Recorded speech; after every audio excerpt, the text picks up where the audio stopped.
What's up, YouTube? Back at you with another video, another quick take. I got my main man, my partner, my brother here.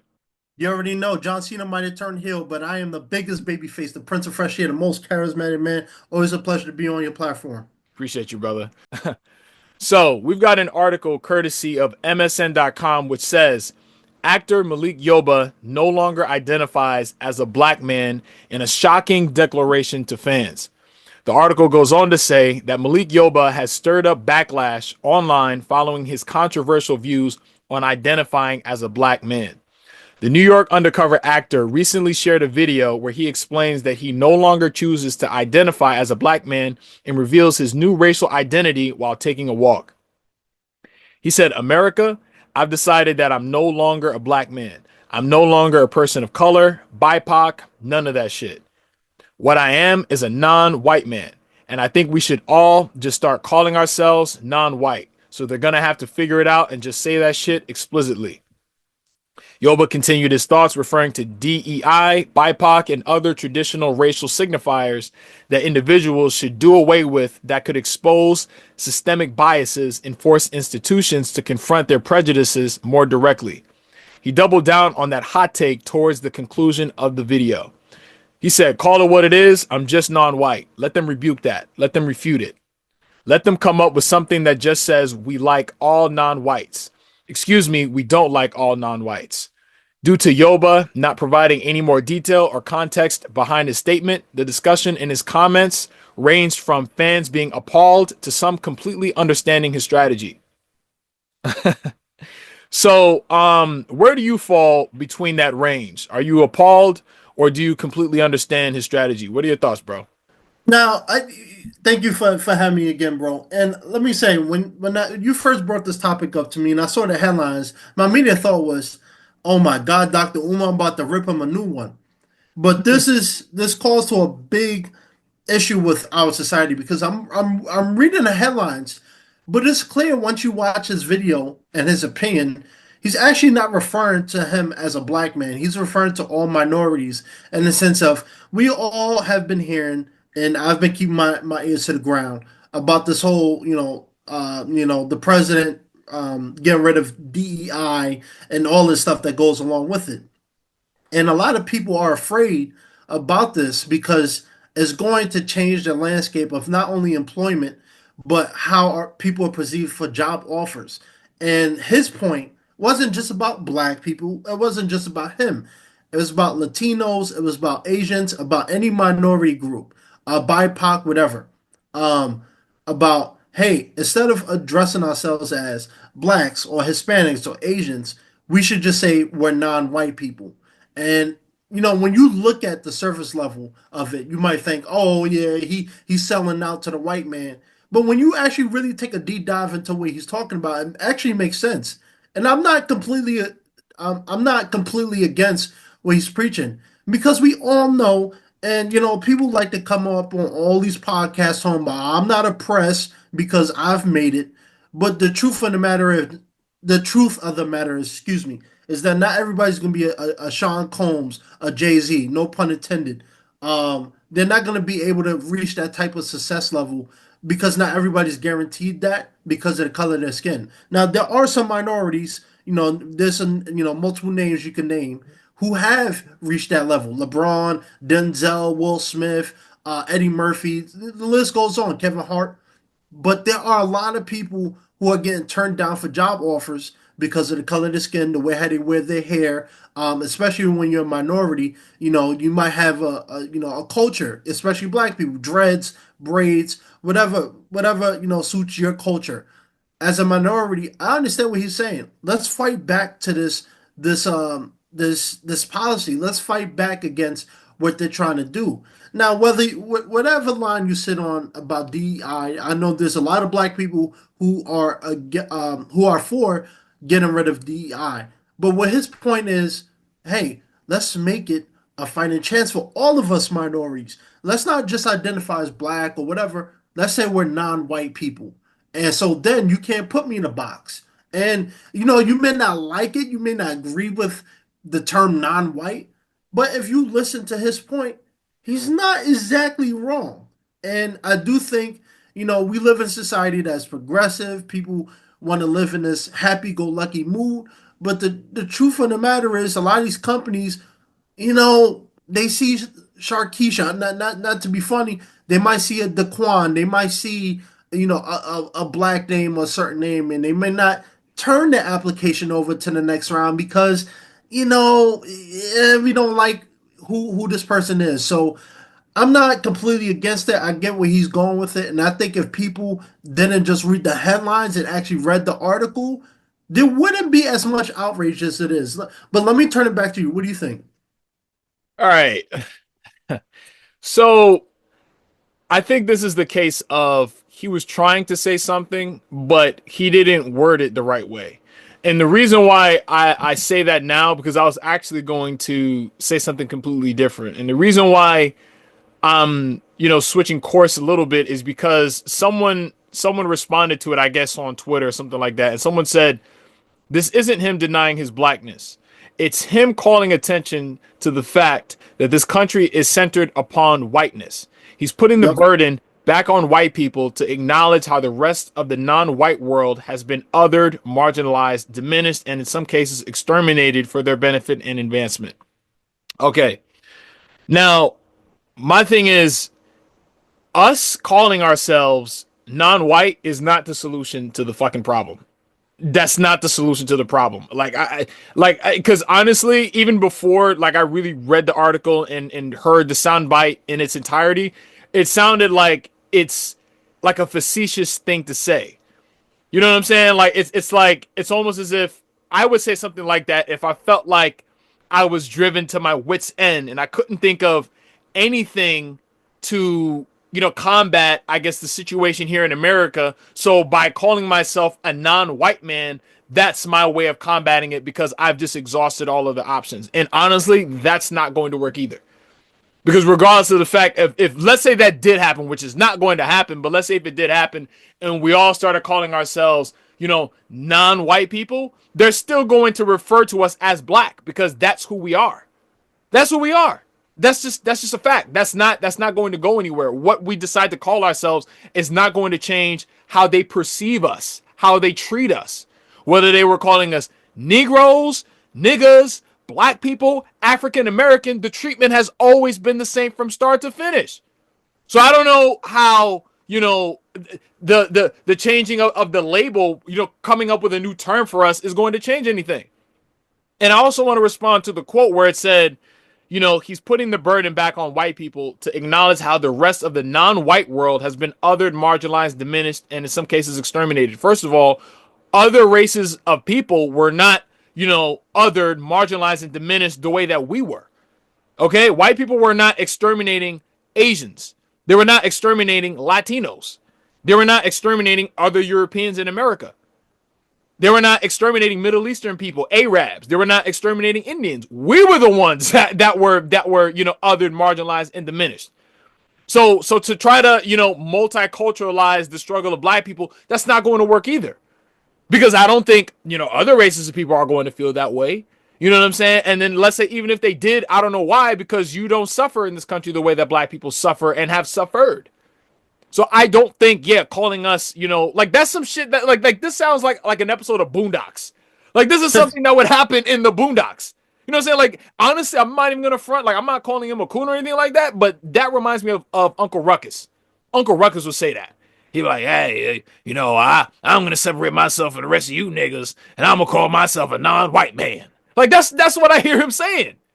And again, Malik Yoba is somebody that I've always respected. I've always respected Malik Yoba, my whole life. Cool runnings, all of that. I respected him. But him saying that it just goes to show why you shouldn't blindly follow celebrities. And I'm not saying that people that understand him are, but you really gotta look at the situation of black people in America grand scale and macrocosm. You know what I'm saying? Like if you really look at everything that's happened to black people in America, you can't just think that something as small as that is going to be the solution and is going to erase and solve everything that's happened well, I'm not going to say everything that's happened previously, but it's going to change things moving forward. Why? Oh, I Right. get pulled over by a police officer and then I tell him, "Oh, I'm not black, I'm non-white." Is that going to change how he's going to treat me? No, Nope. it's not going to change anything. So we got to be real. You know what I'm saying? And again, like, how old is Malik Yoba? Malik Yoba was born in He's like in his 1960. 50s. Yeah, he was born in 1967. That makes him 57 years old. And let's be honest, or I'm going to be real. Age is not an indicator of wisdom or knowledge. It's not. And I hate that people with the platform, or I would say like the fame and like the spotlight that he has, I hate that, or microphone that he has, I should say. This is what people do with it. Like, this is what you choose to say. And I get it. Like, yo, I don't think he meant anything wrong by it. Like, and it almost reminded me of when Idris Elba said that, he's not going to refer to himself as a black actor anymore and that he's just an actor. It's like, you get what he's trying to say by saying that, but it's just like, it's not going to hit because he didn't word it the right way. It's all in the verbiage. It's not what you say, it's how you say it. So although possibly well intentioned, it's just, it didn't hit, bruh. It didn't hit, Yeah. respectfully. No, no, And given the same, I'm about to finish, but just given that same microphone, bro, I would have definitely came up with something more constructive to say than just to sit there and say, oh, yeah, instead of me referring to myself as a black man, I'm just going to call myself non-white. That is not the solution. But go ahead, bro. no, you're 100% right. The point I was making earlier was I didn't say I necessarily agree with him. I understand what he was saying. And don't get it twisted. Like for me, I look at it as you could be the most clear and precise person to speak your point.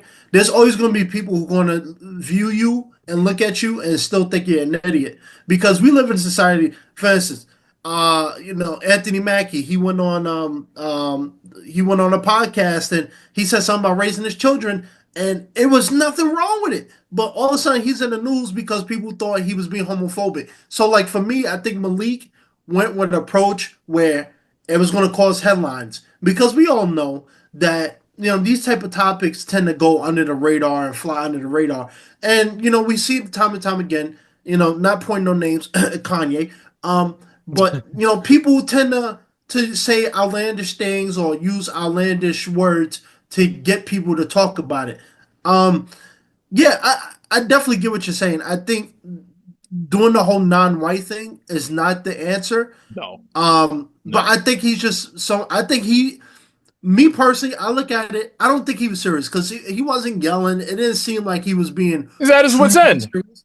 He But I just, think yeah, he probably watched the news, was probably scrolling through his phone, and probably had enough and just decided to cut the camera on while he was on his walk and said what he had to say. one point I will 100 always percent agree with you is we should never take celebrities' words for anything because they're in a different tax bracket, they're in a different situation, and they're not worrying about the everyday struggle that the average American is. But I do think, there is a point to what he's talking about. And the bigger point is how do we combat what's happening? Because it is going to be a serious consequence. Yeah, some people, like I said, there's a lot of black people who are for getting rid of DEI, but also see that there are going to be some repercussions, and people are going to be finding less work. They're going to be seeing less interviews, and how do you combat that? And yeah, Well, what his solution was it the greatest solution of all time? Absolutely it's not. not a solution. That's a distraction. Yeah, That's a but distraction. That's like yo, you got an asbestos issue in your fucking house, or you got a pest infestation. You think, oh, by changing the wallpaper or changing the color of the walls, that's gonna solve your problem. That's not gonna change anything. That's just wallpaper. That's just right, cosmetic. You're just changing what they would call us, not how they treat us. And right, I've said this in so many videos before, and I'll say it again for new listeners and old listeners. It starts with black people. I'm not talking about Latinos. I'm not talking about any other, group of people other than blacks. This is who I'm talking to. Because you said, how do we combat that? The way that we combat that is literally coming together the same way other races of people come together amongst themselves. Changing the way that we treat each other. Having some sort of unity. I mean, dare I say Pan-African. Putting aside the differences that keep us apart and focusing on what brings us together as a people, which is a shared struggle, a shared history. We all come from the same continent tens of thousands, hundreds of thousands of years ago. All black people, we're the same. Again, we just have different, freaking geographical points of origin and linguistic subscriptions and cultural differences. We just might eat different food, but yo, genetically, we're all the fucking same. I can't speak the same for Latinos, Asians, and Arabs and Indians because they're not the same as us. We're different. Yeah, we're human beings, but we're different. So to try to lump us in a category and just say we're all non-white, it doesn't work like that. I get what he's saying by trying to isolate them, but it doesn't work like that. But that's where it starts. When you start to come together, people are so critical of, let's say, Jewish people, but look at how they operate. You know what I'm saying? And then, yo, we need to take a page out of their book and be there for each other the way that they're there for themselves. They're there for each other. That's how, and Yeah. it costs us nothing. I've been saying this for years. Anybody listening, you can go back, and for as long as I've had a YouTube channel, I've always talked about these types of issues. And this was the conclusion that I've came to. Again, my microphone is just not big enough to say that where people are going to hear me. That's how you started, because you can't get a country that is revolved around white people to take you into consideration when, again, just 100 or so years ago, you know what I'm saying? Yo, you were enslaved. You were a second, third class citizen. This wasn't that long ago. This wasn't that long ago. The civil rights movement and shit like that was what? How many years ago? 60, 55, 60 years ago? And they were doing wild shit to us years ago. If you were to time travel and go back in time and then like poof in a freaking area where there was racist white people, what do you think they were going to do to you or do to me? 65 years ago. That wasn't that long ago. Yep. So the attitude is not going to change towards us. But you know what can change? Our attitude towards each other. Because motherfuckers want to talk about Black Wall Street, black businesses, black love, and all of that stuff. Well, it starts with how you deal with each other. If black people were so splintered and were so focused on like, oh, this person is from Jamaica, this person is from this area and I'm not from there, this person is this tall, this person weighs this much, this person has this religious belief, yo, that wouldn't even have been a possibility. If they were so focused on that what separated them and not what brought them together. I mean, obviously that was economics, but you get what I'm saying. That's where it starts. Just genuinely rock with each other. That's where it starts. And amidst that love, that rapport, and those conversations, that's when these things are going to be built. But you can't say that the solution to the problem of black people in America is trying to put yourself in a box with other people that don't claim you. You know what I'm saying? Because I bet you an Asian person ain't gonna call themselves non-white. They're gonna call themselves Asian. They're gonna call themselves what they are. So if they're from China, they're gonna call themselves that. They're not. They don't feel like that. And I've always said that black people, because we're the ones who are isolated, we're the ones who look different than every other race of people on this earth, because we feel so, I mean, dare I say, ashamed of our history. I mean, because that's what we're taught: slavery, oppression, and all of that. That we try to band together with other races of people like Latinos and you know, but particularly brown people. You know what I'm saying? Latinos. I don't even call them brown because they're not brown, but Latinos. You know what I'm saying? And they're not as welcoming of us as we are of them. No, they're not.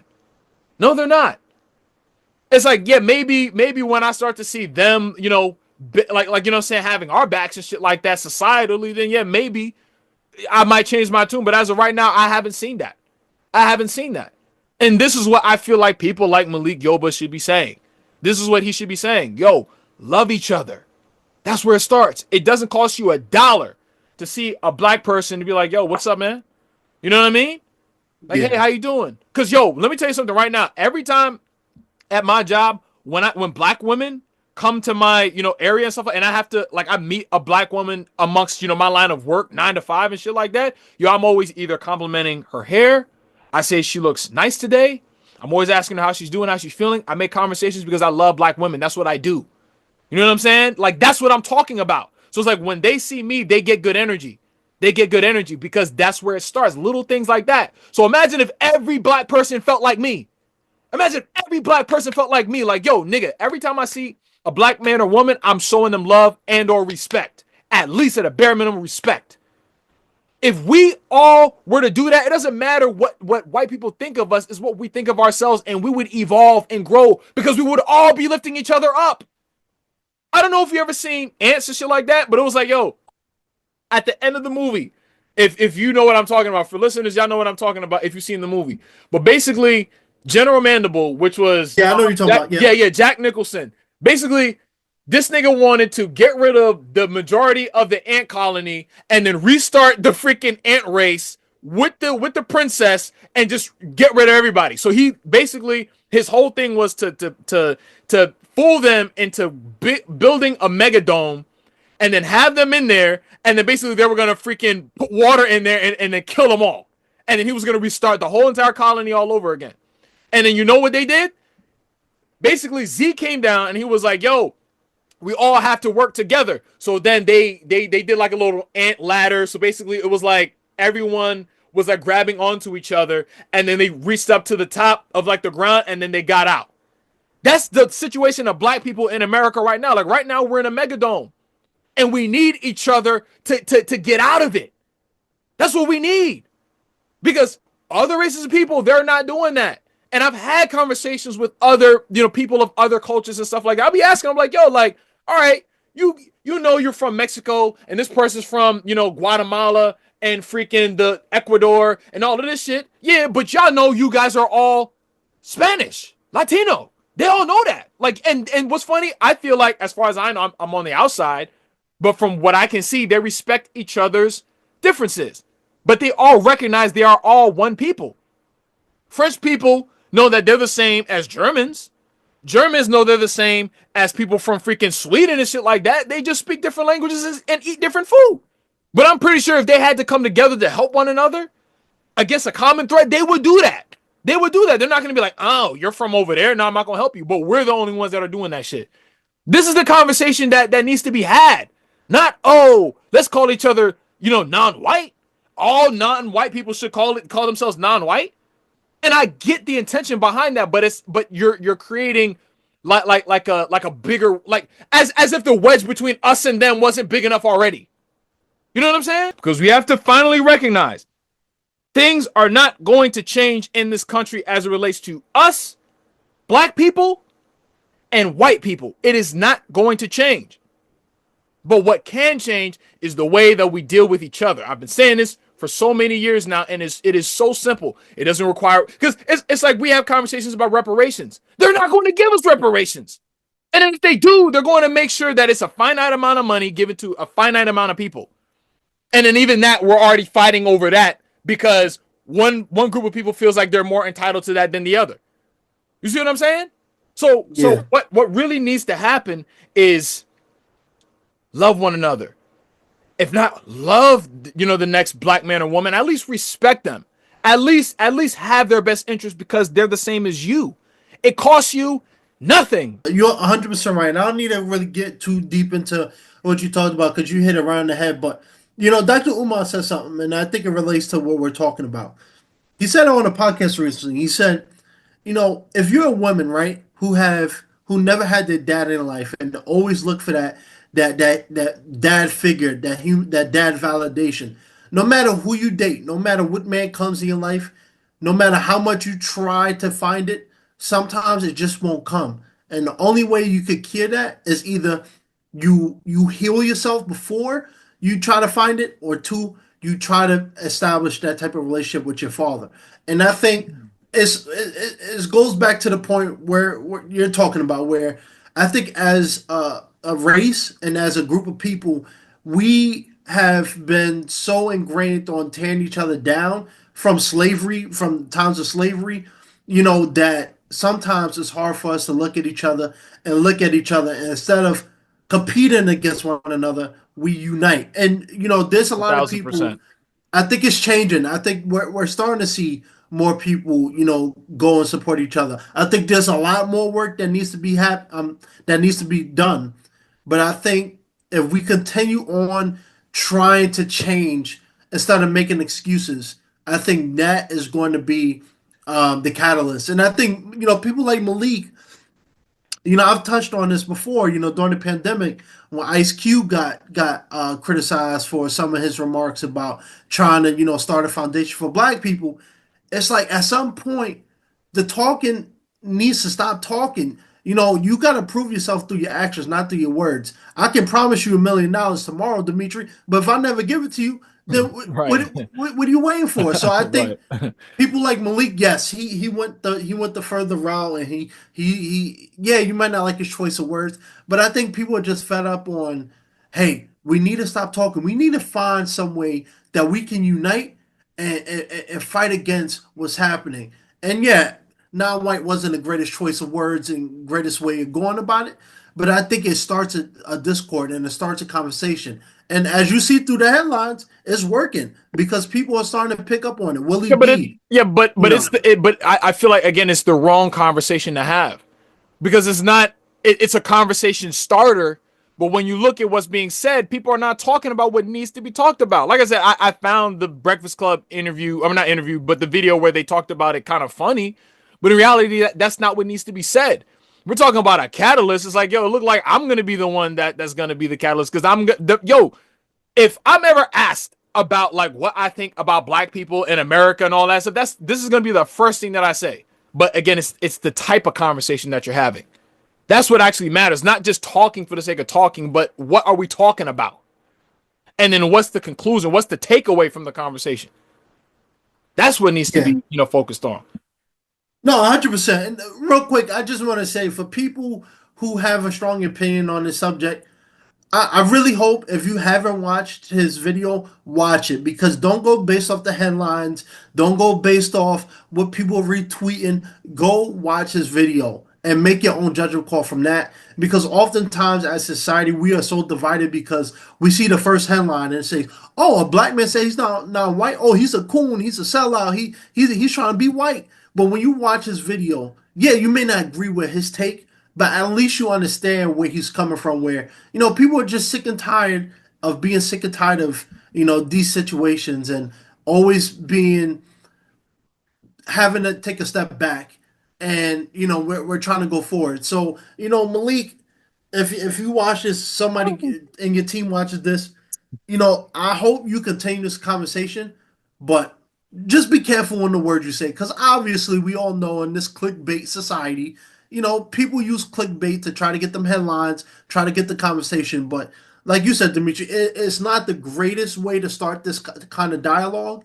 But I also appreciate that. I always appreciate when I see a black famous celebrity speak, not because I hold their opinion, much more greater than another person, but it's because you're using your platform with all the stuff that you can lose to speak on something that's very important. And we see it all the time. People criticize black celebrities for not speaking on black issues. And the one time, yeah, don't get me wrong, I'm not saying his delivery was right, but the one time we do see a black celebrity speak, people criticize him and downplay the whole message. You could criticize the way he delivered the message, but the message still stands. Yeah, We but have the to but the stand up. prop but remember what I was saying earlier. It's still how he said it, and the reason why people are talking about it is because it's provocative. You know what I mean? Because look at the headlines; these are provocative headlines, and unless you're privy to what he was actually implying by that, it's gonna go over your head, and it's gonna sound like he's denying his blackness, which is that's not what he was trying to do. So that says a lot about the media because I bet you it's like if he did say something that was constructive that actually meant something that I would personally agree with, the media wouldn't have caught on to it the way that they're catching on to this.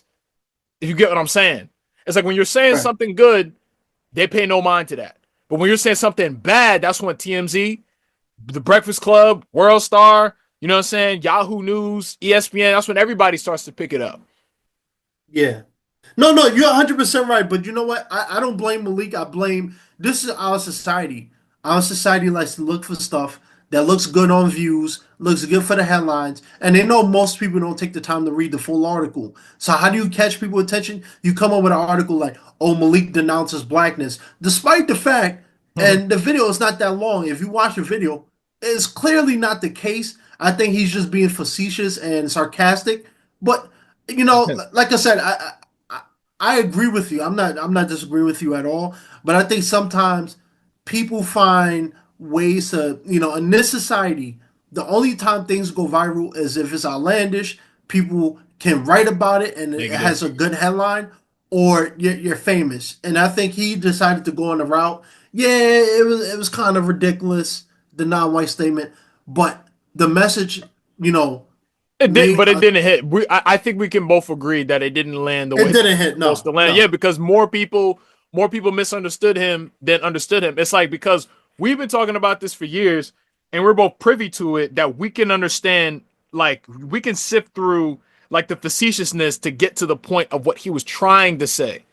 And that's what he doesn't understand is like, yo, you're famous. A lot of people like look to you or like look up to you. So it's like when you finally open your mouth, when you open your mouth to speak about this type of stuff, you got to pick your words wisely. Because people are going to take like the littlest thing that you say and misinterpret it and then spin it as that. Because I was because the thing is, bro, like right before we recorded and was about to get on video and everything, I I was about to like literally bash him straight up because I initially misunderstood him. It's like the same thing with Idris Elba. Like I thought like a certain way of what he said, but then when you really understand it, it's like okay, I see what you meant, but you just didn't say it right.